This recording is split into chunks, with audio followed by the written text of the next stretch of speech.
Ram Ram everybody. मैं रोशन लाल यादव आप सभी का मेरे YouTube चैनल रोशन ट्यूटोरियल पर हार्दिक स्वागत और अभिनंदन करता हूं। दोस्तों, परसेंटेज पर काम करते हुए लगभग हमें 1 महीने से भी ज़्यादा समय हो चुका है और हम शायद नेक्स्ट वीडियो या नेक्स्ट टू नेक्स्ट वीडियो में हम इसे फिनिश करेंगे। सारे कंसेप्ट हम डिस्कस कर चुके होंगे तब तक। तो चलिए शुरुआत करते हैं आज के कंसेप्ट से। कंसेप्ट वही है जो मैंने पिछले वीडियो में डिस्कस किया था। एक दो क्वेश्चंस और लेते हैं ताकि और अच्छे से हमारा कंसेप्ट डेवलप हो जाए। क्वेश्चन है, एक तरबूज में 86% पानी है, कुछ समय बाद इसमें 80% पानी हो जाता है। यदि अब इसका शुरुआती वजन 100 किलोग्राम है, अब हटा देना, ठीक है। यदि इसका शुरुआती वजन 100 किलोग्राम है तो अब तरबूज का वजन ज्ञात करो। हिंदी में इंग्लिश में देखते हैं। A watermelon contains 86% water.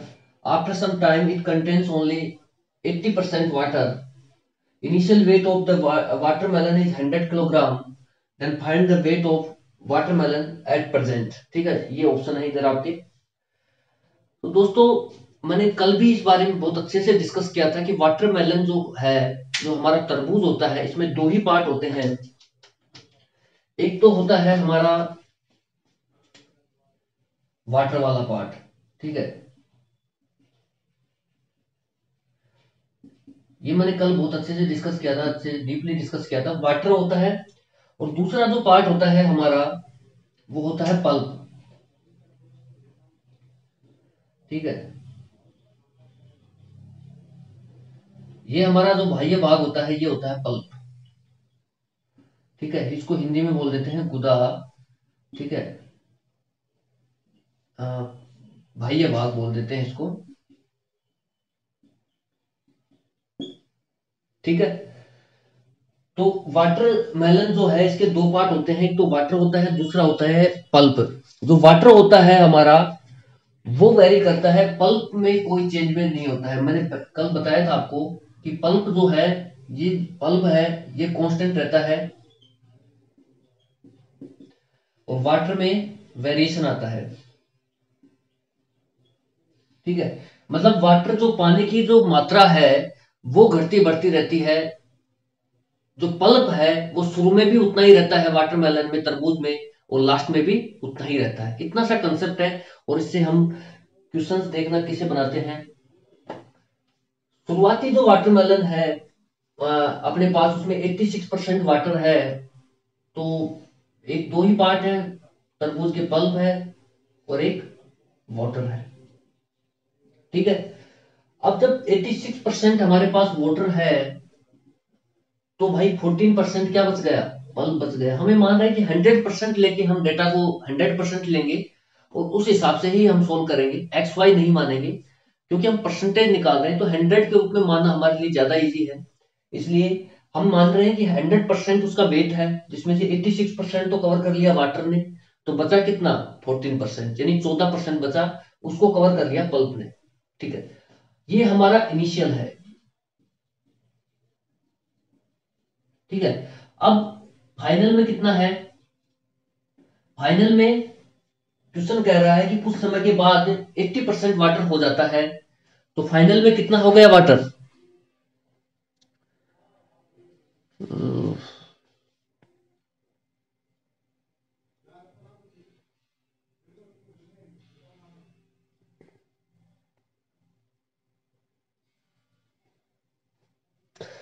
ठीक है, फाइनल में वाटर कितना हो गया? 80%। जब वाटर 80% हो गया तो हमारे पास पल्प कितना बचा? 20%, ठीक है। मैंने कल बहुत अच्छे से बताया था रेशियो प्रोपोर्शन का कंसेप्ट। इसको जब हम सोल्व करेंगे तो 1:4 आ रहा है, इसको सोल्व करेंगे तो 7:43, ठीक है। भाई हमने कहा है कि जो वाटरमेलन है, जो तरबूज है, उसमें पल्प की मात्रा क्या है? सेम है, यानी कि शुरू में जितना पल्प हम ले रहे हैं उतना ही पल्प लास्ट में बच रहा है हमारे पास। तो शुरुआत में 7 यूनिट पल्प और ले रहे हैं और बच रहा है कितना? एक। तो पल्प की मात्रा सेम कैसे होगी? सेम ऐसे होगी। तो ये नंबर होता है ना, इसको इससे गुणा कर दो आप, एक से गुणा कर दिया। और ये वाला नंबर है, इसको आप इस डेटा इस नंबर से गुणा कर दीजिए, ये वैल्यू हो गई सेम। यहां भी कितना आया, 7 यूनिट आया, और यहां भी 7 यूनिट आ गया। अब आप रेशियो प्रपोर्शन का जो कंसेप्ट लगाएंगे, क्यों? क्योंकि हमारा जो रेशियो है पल्प का और वाटर का, इन दोनों का रेशियो मेंटेन रहना चाहिए। ये शुरू में जितना रेशियो था उतना ही हमारे पास लास्ट में बचना चाहिए, ठीक है। तो रेशियो इनका मेंटेन रहना चाहिए, इसलिए जो नंबर से हम इस संख्या को गुणा करेंगे उसी नंबर से हमें इस संख्या को भी गुणा करना पड़ेगा। जिस नंबर से हमने इस संख्या को गुणा किया है उसी नंबर से इसको गुणा करना पड़ेगा, ताकि रेशियो मेंटेन बना रहे, जो अनुपात है ये बराबर बना रहे। ये मतलब पहले जितना अनुपात, पहले 2:4 था, तो अभी भी 2:4 ही रहेगा, ठीक है। अब जैसे मैं रेशियो प्रपोर्शन का एक छोटा सा कंसेप्ट आपसे डिस्कस करता हूं। जैसे मान लो पहले है रेशियो 1:2, ठीक है।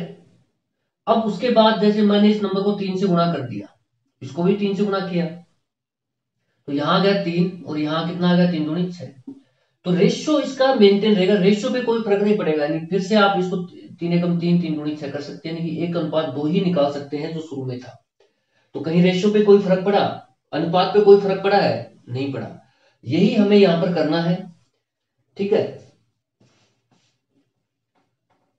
क्योंकि हमारे पास दो ही चीजें हैं, एक तो वाटर है, एक पल्प है। इनका रेशियो शुरू में जितना है उसको मेंटेन हमें रखना पड़ेगा उसी अनुपात में, चाहे आप किसी भी नंबर से गुणा करो, लेकिन दोनों तरफ कीजिए, ठीक है। अब यहां से हमने जब गुणा किया तो मेरे पास जो डेटा आ रहे हैं वो आ रहे हैं 43, इसका हो गया, और 728, ठीक है। यानी कि 7 यूनिट मेरा पल्प है शुरुआती दौर में, और वाटर है मेरा 43 यूनिट। बाद में 7 यूनिट तो पल्प रह गया, लेकिन वाटर कितना हो गया, 28 यूनिट रह गए। यानी कि पानी जो है, कुछ पानी खत्म हो गया होगा भाप, ठीक है।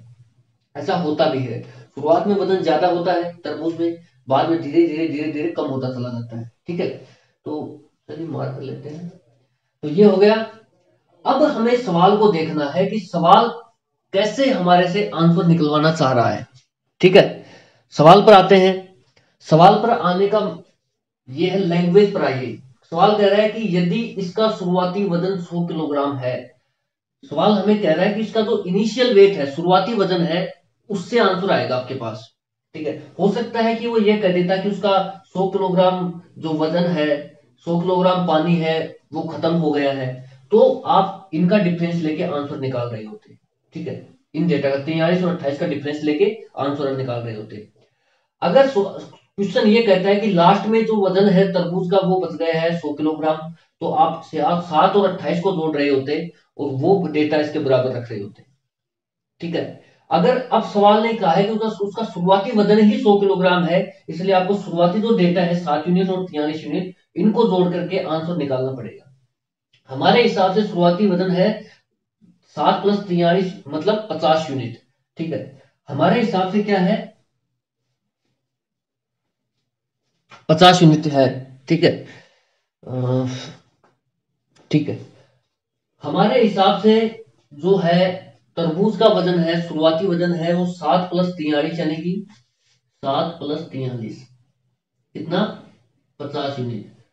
50 यूनिट वजन है, लेकिन सवाल के हिसाब से कितना वजन है, क्वेश्चन की लैंग्वेज के हिसाब से कितना वजन है, 100 किलोग्राम। शुरुआती वजन 100 किलोग्राम। इसका मतलब ये हुआ कि जो ये 50 यूनिट है ये रिप्रेजेंट कर रही है 100 किलोग्राम को, ठीक है। तो 1 यूनिट किसको रिप्रेजेंट करेगी, 100/50 को, यानी कि 2 किलोग्राम। अब जो सवाल पूछना चाह रहा है उस पर जाइए। सवाल कह रहा है कि अब तरबूज का वजन कितना है, ठीक है। फाइनल पूछ रहा है तरबूज का वजन कितना बचा है। तो 7 और 28, तो 28 और 7 कितना हो गया, 35 यूनिट, ठीक है। तो 35 यूनिट किसके बराबर होंगी, जब 1 यूनिट 2 किलोग्राम है तो 35 यूनिट किसके बराबर होगी, 35 × 2 यानी कि 70 किलोग्राम, ठीक है। तो हमारे सवाल का आंसर आ रहा होगा 70 किलोग्राम, ठीक है। ये ऑप्शन हमारा आ रहा होगा। अब देखिए लैंग्वेज एग्जामिनर क्या क्या और बना सकता है इस टाइप के क्वेश्चंस में। वो एक डेटा देगा, एक डेटा उसको देना पड़ेगा, चाहे तो वो शुरुआती वजन दे दे, चाहे वो ये कह दे कि पानी खत्म हो गया है, उसके डेटा देना पड़ेगा, उससे हम इसका डिफरेंस लेके आंसर निकाल देंगे। या फिर वो ये कह सकता है कि उसका अंतिम वजन इतना बच गया है, उसको एक डेटा तो देना पड़ेगा, ठीक है, उसके बाद वो लैंग्वेज बनाएगा। तो लैंग्वेज का ये हो गया आपके पास। अब हम ये देख रहे हैं कि एग्जामिनर और क्या क्या लैंग्वेज पुट कर सकता है। एग्जामिनर ये पूछ सकता है कि पल्प का वजन कितना है, जो भाई भाग है, गुदा है, हमारा पल्प है, इसका वजन कितना है, तरबूज का जो पल्प है उसका वजन कितना है। तो इनिशियल वेट कितना है इसका, 7 यूनिट है भाई, 7 यूनिट है। अंतिम भी 7 यूनिट है, तो पल्प का तो शुरू में भी उतना ही रहेगा और लास्ट फाइनल भी उतना ही रहेगा। ठीक है, तो 7 यूनिट पल्प का अगर वो पूछता है, तो पल्प का है 7 गुना 1 यूनिट किसके बराबर है, 2 के बराबर। तो 7 गुना 2 यानी कि 14 किलोग्राम। अगर वो सिर्फ और सिर्फ पल्प का वजन पूछता है, शुरुआती पूछे या फाइनल पूछे, तो कितना आएगा, 14 किलोग्राम, तब हमारा आंसर होता बी। ठीक है, अगर एग्जामिनर ये पूछता है कि शुरुआत में वाटर कितना था, तो शुरुआत में वाटर था हमारा 43 यूनिट, यानी कि 43 गुना 2 कितना आ रहा है, 86, यानी कि 86 किलोग्राम। शुरुआती दौर में जब शुरुआत में तरबूज था तो उसका वजन कितना था, 86 किलोग्राम, तब हमारा आंसर आ रहा होगा सी। अगर एग्जामिनर ये पूछता है कि लास्ट में फाइनल स्टेप में तरबूज में कितना पानी बचा है, तो फिर हमारे सवाल का आंसर आ रहा होगा 28 गुना 2 करना होगा, और 28 दूनी कितना हो गया, 56। ठीक है, तब हमारे सवाल का आंसर आ रहा होगा डी। तो मैंने आपको ये चारों ही लैंग्वेज बताई है जो एग्जामिनर आपके सामने पुट कर सकता है। ठीक है, ऐसा नहीं कि मैंने लिख दिया कि वो शुरुआत अंतिम वजन ही पूछेगा, ऐसा कुछ नहीं है। ठीक है, क्योंकि एग्जाम हम तो बना नहीं रहे पेपर, हम तो ये देख सकते हैं कि इसके मैक्सिमम लैंग्वेज क्या हो सकती है और कैसे क्वेश्चन को पुट कर सकता है। डेटा भी वहां अलग होंगे और हर चीज वहां पर डेटा अलग होंगे, कंसेप्ट लेकिन सेम रहेगा। ठीक है, कंसेप्ट की गारंटी है, कंसेप्ट सेम रहेगा। ठीक है, तो मैंने आपको चारों लैंग्वेज बताई जो बन सकती हैं, और ऐसी भी लैंग्वेज बताई है जिससे क्वेश्चन निकलना हम शुरुआत कर सकते हैं क्वेश्चन निकालने की। ठीक है, वो चाहे तो शुरुआती वजन से करें, चाहे वो पानी खत्म से करें तो इससे याद आएगा, अगर वो कहते हैं लास्ट में इतना वजन बचा तो इससे याद आएगा, कहीं कोई दिक्कत ही नहीं है। ठीक है, तो चलिए अगला क्वेश्चन देखते हैं।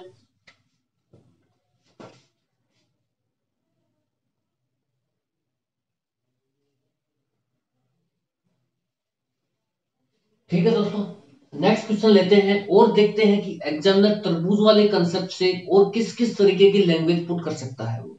ठीक है, तो चलिए देखते हैं। एक तरबूज है क्वेश्चन, एक तरबूज में 90% जो है हमारे पास क्या है, पानी है। कुछ समय बाद इसमें 20% पानी हो जाता है। यदि इसका शुरुआती वजन 80 किलोग्राम है, तो ताजे तरबूज से कितने सूखे तरबूज बना सकते हैं। ठीक है, अब जो लैंग्वेज है वो ये है कि हमारे पास कोई फ्रेश वाटरमेलन है। इंग्लिश में देखते हैं, watermelon contains 90% water, after some time it contains only 20% water, initial weight of the watermelon is 80। ठीक है, 100 भी कर सकते हैं, बट मैं थोड़ा सा कैलकुलेशन हमारे लिए इजी बने इसलिए डेटा इस तरीके से लिए हैं। ठीक है, तो 80 kilogram. Then how many dry watermelon can be made from fresh watermelon. ठीक है, अब क्वेश्चन ये कह रहा है, अभी तक तो ये पूछ रहा था क्वेश्चन, एक डेटा दे रहा था, या तो शुरुआती वजन दे रहा था, या डिफरेंस दे रहा था पानी का। ठीक है, या फिर कह रहा था वो अंतिम वजन है। ठीक है, अब डेटा तो वो दे रहा है और लैंग्वेज पूछ रहा था कि अंतिम कितना वजन बचेगा, लेकिन अब लैंग्वेज अंतिम नहीं पूछ रहा है, लैंग्वेज को घुमाया है उसने एग्जामिनर ने। कैसे घुमाया है, वो पूछ रहा है कि शुरुआती जो वाटरमेलन है हमारे पास, जो तरबूज है, उससे आप कितने सूखे तरबूज तैयार कर सकते हैं। बस संख्या पूछ ली तरबूजों की और कुछ नहीं किया उसने। ठीक है, कंसेप्ट वही है कि तरबूज में पल्प होता है, वाटर होता है, दो पार्ट होते हैं। वाटर जो है वेरी करता है, लेकिन पल्प का मान, जो क्वांटिटी है, वो शुरू में भी उतनी ही रहती है जितनी लास्ट में रहती है। ठीक है, पल्प के मान में, पल्प की मात्रा में कोई भी कमी नहीं आएगी। ठीक है, ये हमारा कंसेप्ट है। इससे सवाल को कैसे सोल्व कर सकते हैं देखते हैं। अब वो सवाल ये कह रहा है कि आप जो ताजा तरबूज है उससे सूखे तरबूज कितने तैयार कर सकते हैं। ठीक है, क्योंकि वेट घट रहा है तो वो संख्या पूछना चाह रहा है। कंसेप्ट सेम ही है भाई, हमारे पास दो ही पार्ट है, एक तो है पल्प, ठीक है, यानी कि इसको बोलते हैं गुदा, और दूसरा पार्ट है हमारा वाटर। ठीक है, यानी कि पानी। हिंदी मीडियम वालों का भी ध्यान रखना पड़ता है। ठीक है, तो पल्प है और वाटर है, दो पार्ट है। अब शुरुआत में जब क्वेश्चन कह रहा है कि उसके पास 90% वाटर है वाटरमेलन में, यानी कि तरबूज में 90% वाटर है, तो आप खुद बताइए, जब मैं कह रहा हूं कि आप 100% लीजिए उसके वेट को, तो तरबूज है उसको 100% मानिए आप। ठीक है, ताकि डेटा इजी हो सोल्व करने में। तो जब 90%, 100 में से 90% तो वाटर ही हो गया, तो बचा कितना? 10%। तो 10% क्या बचा? हमारे पास बचा पल्प।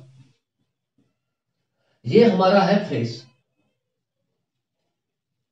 ठीक है, अब कुछ समय बाद ये हुआ कि जो वाटर है वो घट करके 20% रह गया है।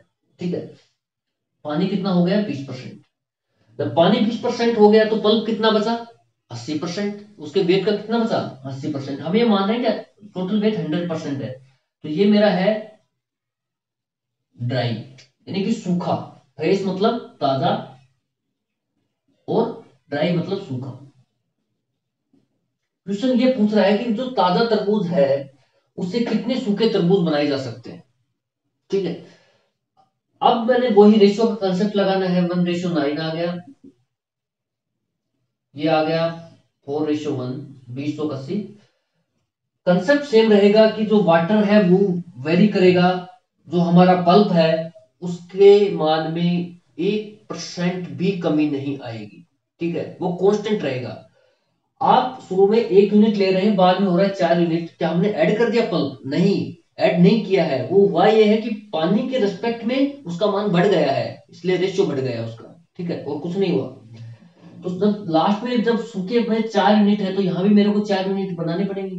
तो इसका तरीका मैंने आपको बता रखा है।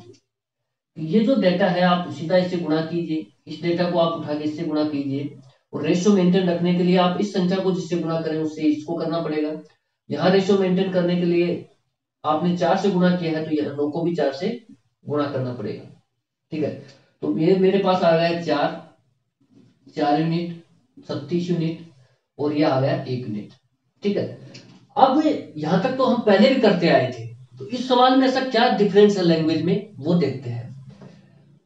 सवाल यहां तक सेम है कि जो उसका इनिशियल वेट है तरबूज का वो 80 किलोग्राम है, तो इनिशियल हमारे हिसाब से कितना है? 4+37, 4+37 यानी कि 40 यूनिट। हमारे हिसाब से जो है वो है 40 यूनिट। ठीक है, हमारे हिसाब से जो तरबूज है ना उसका शुरुआती वजन है 40 किलोग्राम, 40 यूनिट, सॉरी 40 यूनिट। और सवाल क्या कह रहा है कि उसका वजन कितना है? 80 किलोग्राम। इसका मतलब ये हुआ कि जो 40 यूनिट है वो बराबर किसके हैं?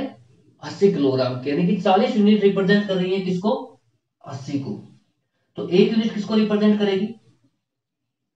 2 को, 2 किलोग्राम को। ठीक है, जब 1 यूनिट 2 किलोग्राम को रिप्रेजेंट कर रही है, तो अब हमें ये नहीं निकालना, यहां पर वो कुछ भी पूछ सकता है। वो पूछ सकता है कि लास्ट में कितना बचेगा, तो 5 यूनिट, 4 और 1 5, तो तरबूज का वजन हो गया 10 किलोग्राम बचेगा लास्ट में। ठीक है, अगर वो ये पूछता है कि उसका शुरुआत में पानी कितना है, तो 37×2 72 किलोग्राम। ठीक है, अगर वो ये पूछता है कि उसका पल्प कितना है, तो 4×8 किलोग्राम। अगर वो ये पूछता है कि लास्ट में सूखे में पानी कितना बचा, तो 1 यूनिट, 1 यूनिट मतलब 2 किलोग्राम पानी बचा है। ठीक है, इस तरीके से हम देख सकते हैं, लेकिन सवाल एग्जामिनर ने ये पूछा है कि उनकी संख्या बतानी है। ठीक है, संख्या का मतलब कि एक ताजे तरबूज से, ताजे फल से आप कितने सूखे फल तैयार कर सकते हैं। तो फल तैयार तब होंगे ना भाई जब हमें पता लगेगा कि सूखे फलों का वेट कितना है। तो सूखे फलों का वेट, अब वो लैंग्वेज बदला है। अगर वो ये कह देता कि लास्ट में कितना बचेगा, तो हम कह देते 5 4 और 1 5, यानी 5×10 यूनिट। वही हमें यहां करना है। ठीक है, क्योंकि हम संख्या तब तक नहीं निकाल सकते जब तक हमारे पास वेट ना आ जाए। ठीक है, तब तक हम संख्या निकाल ही नहीं सकते। ठीक है, तो 4 और 1 5 यूनिट, तो 5 यूनिट, 4 और 1 5, 5 यूनिट का मतलब कितना हो गया? 5×2 यानी कि 10 किलोग्राम। यानी कि जो सूखा फल है हमारे पास, जो ड्राई वाटरमेलन है, उसका वेट आ रहा है 10 किलोग्राम। ठीक है, तो हमारे को पता है कि जो शुरुआती जो है फ्रेश वाटरमेलन है, फ्रेश फल है, उसका जो वेट है 80 किलोग्राम है, और जो सूखा है उसका वेट है 10 किलोग्राम। तो नंबर कितना आएगा, संख्या कितनी आएगी? संख्या निकालने के लिए आप क्या करेंगे, जो फ्रेश का वेट है कितना है 80, और जो ड्राई का वेट है कितना है 10, उसमें भाग दे देंगे। यानी फ्रेश के वेट में आप जो ड्राई है यानी कि जो ताजा है उसके वेट उसके वजन में आप सूखे का भाग दे देंगे। ठीक है, तो आपके पास संख्या निकल के आ रही होगी 8। यानी कि इसका मतलब ये हुआ कि आप इस तरीके से अगर कोई फल है तो वो उससे आप 8 सूखे फल तैयार कर सकते हैं। ठीक है, तो ऐसे संख्या ऐसे एग्जामिनर क्वेश्चन पूछता है तो हमारा आंसर आएगा बी। ठीक है, अगर वो ये पूछता है संख्या पूछ लेगा तो भी हमें लास्ट का वेट निकालना पड़ेगा। हो सकता है कि वो डायरेक्ट ही पूछ ले कि उसका अंतिम फाइनल वेट कितना हुआ, तो 4 और 1 5 यानी कि 5 दूनी 10 किलोग्राम, तो हमारा आंसर होगा 10 किलोग्राम। ठीक है, अगर वो संख्या पूछता है तो हमें भाग देना पड़ेगा। ठीक है, अब जैसे आप देखिए ना, खुद देखिए, आप बेसिक सा कंसेप्ट है। मैं कहूं कि आपके पास 100 रुपए है। ठीक है, अब आपको इसको 4 भागों में डिवाइड करना है। ठीक है, तो अब फिर मैं कहूं कि आपको 4 भागों में इसको मतलब इसको 4 समान भागों में डिवाइड करना है, तो बताइए कितने कितने रुपए आप एक एक व्यक्ति को देंगे। तो आप क्या कर रहे हैं उस केस में, भाई 100 डिवाइड बाई 4 कर रहे हैं, 25 निकाल पा रहे हैं कि मैंने एक व्यक्ति को 25 रुपए दे दिया। अब मैं इसका उल्टा कहता हूं आपको कि आपके पास 100 रुपए हैं और आपको एक व्यक्ति को 25 रुपए देने हैं, तो बताओ कितने व्यक्ति आए। तो आप क्या करोगे भाई, भागे तो दोगे। 100/25 यानी 4 आ रहा है, तो आप तुरंत बता दोगे कि 4 व्यक्ति आएंगे। ठीक है, तो संख्या निकालने के लिए हम ये करते हैं, टोटल बटे एक पैरामीटर होता है हमारा, ठीक है, फिक्स, उससे हम उसको डिवाइड कर रहे होते हैं और हमारे पास उसका नंबर आ रहा होता है फिर। ठीक है, तो ये बेसिक सा कंसेप्ट है, मैं उम्मीद करता हूं आपको आता होगा, नहीं आता है तो मैंने समझा दिया है। ठीक है, तो हमारी संख्या आ गई 8। अब इसमें लैंग्वेज और देखिए एग्जामिनर क्या पूछ सकता है, अगर वो पूछे कि पल्प का वेट कितना है, तो 4 × 8 किलोग्राम। ठीक है, अगर वो ये कहता है कि जो इनिशियल वाटर है, जो फ्रेश है, ताजा तरबूज है, उसका वेट कितना है, तो 36 × 72 किलोग्राम। अगर एग्जामिनर ये कहता है कि जो सूखा तरबूज है, ड्राई वाटरमेलन है, उसका वेट कितना है, तो 1 × 2 यानी 2 किलोग्राम। ठीक है, कहीं कोई दिक्कत ही नहीं है यार, यानी कि 72 किलोग्राम शुरुआती था, लास्ट में 2 किलोग्राम बच गया, तो उड़ गया कितना, 70 किलोग्राम पानी है, ये पानी है, ये खत्म हो गया। अगर वो ये पूछता है कितना पानी खत्म हो गया, तो 70 किलोग्राम। तो इस तरीके से आप लैंग्वेज पे काम कीजिए, आप किसी भी क्वेश्चन को रटिए मत। ठीक है, आप इसमें मैंने आपको हर क्वेश्चन में मैक्सिमम लैंग्वेज बताई है आपको, आप लैंग्वेज पे काम करना शुरू कीजिए। ठीक है, आप रटोगे तो एग्जाम में तो ऐसा तो है नहीं कि भाई आप हमने कराया और एग्जाम में वही डेटा आ गए और वही क्वेश्चन आ गया, ऐसा नहीं होता है एग्जाम में।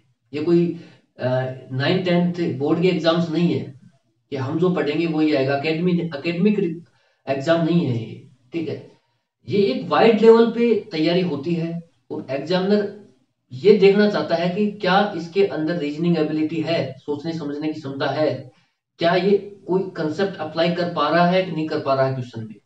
वो ये चेक करता है वहां पर, वहां ये नहीं देखता कि उसको 90% वाला चाहिए या 95% वाला चाहिए या 80% वाला चाहिए, ऐसा बिल्कुल भी नहीं चेक करता एग्जामिनर। एग्जामिनर ये चेक करता है कि क्या मैं जिसको जज कर रहा हूं उसके अंदर सोचने समझने की क्षमता है।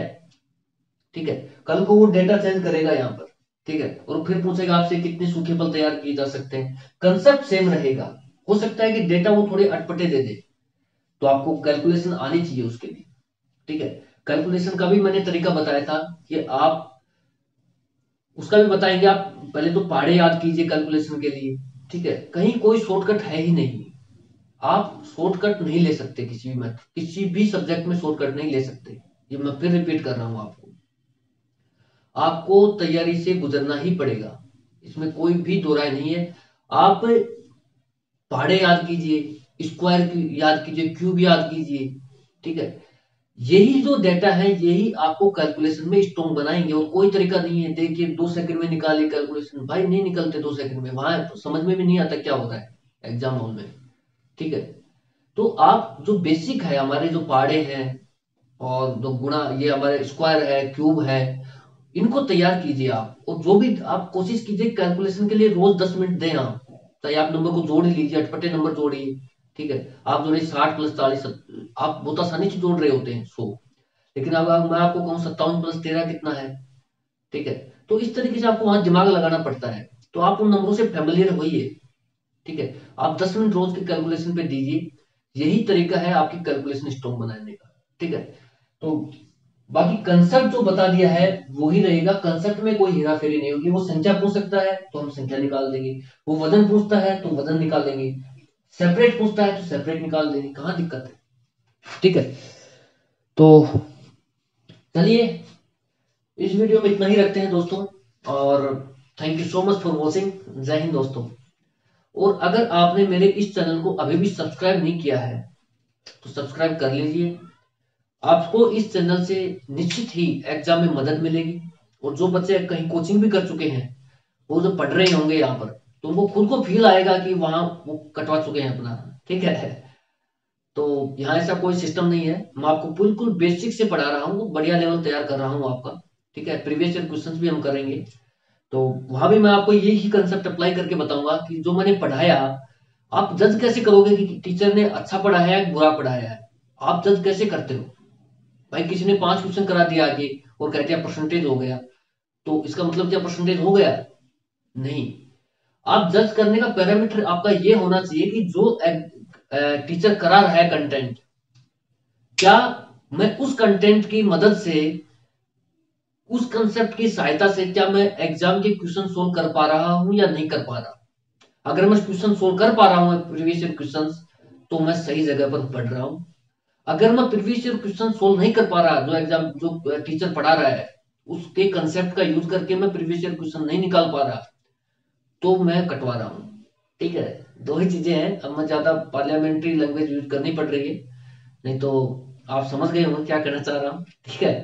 तो आप कैसे पैरामीटर डिसाइड करेंगे कि कौन सही पढ़ा रहा है कौन गलत पढ़ा रहा है? तो एक ही तरीका है, आप उसको ये देखिए कि जो पढ़ा रहा है, जो भी पढ़ा रहा है, वैसे नहीं कहता आप मेरे से ही पढ़िए, कहीं भी पढ़िए, लेकिन आप दो चीजें जरूर देखिए कि क्या जो पढ़ा रहा है उसके कंसेप्ट एग्जाम में आ रहे हैं, और क्या हम अप्लाई कर पा रहे हैं वहां पर। जो कंसेप्ट वो बता रहा है क्या वो अप्लाई हो रहे हैं एग्जाम में, एग्जाम में जो क्वेश्चन पूछे जा रहे हैं, क्या जो मटेरियल है जो प्रोवाइड कराया जा रहा है वो रेलिवेंट है कि नहीं है। अब इरेलीवेंट मटेरियल तो कुछ भी दे दो आप, एक पेज, एक एक पेज के भी परसेंटेज के क्वेश्चंस आते हैं, तो इरेलीवेंट मटेरियल तो कुछ भी दे दो आप, एक एक लाइन के भी क्वेश्चन बनते हैं। लेकिन जो एग्जाम का लेवल है, क्या उस हिसाब से टीचर करा रहा है कि नहीं करा रहा है, ठीक है। तो रेलिवेंट दो चीजें चेक कीजिए, रेलिवेंट है कि नहीं है, दूसरा आप प्रीवियस ईयर क्वेश्चंस कर पा रहे हैं कि नहीं कर पा रहे। अगर ये दो चीजें जिसके पास है, इसका मतलब आप सही जगह से पढ़ रहे हैं, फिर आप चाहे कहीं भी पढ़े। अगर आप दोनों चीजें नहीं कर पा रहा है कोई, ठीक है, तो आप गलत जगह है दोस्तों। मैं फिर भी रिपीट कर रहा हूं, आप चाहे 2 साल लगा देना चाहे 4 साल लगा देना, सिलेक्शन नहीं होगा वहां पर, क्योंकि वो काटने के लिए बैठा है, आप कटवाने के लिए बैठे हैं, ठीक है। वो काटेगा आप कटवाएंगे, बस इतना ही है। आप रेलिवेंसी चेक कीजिए, ठीक है। और चलिए मैं तो इतना ही कहूंगा, आप तो पढ़ते रहिए, तो ठीक है। Again thank you so much for watching.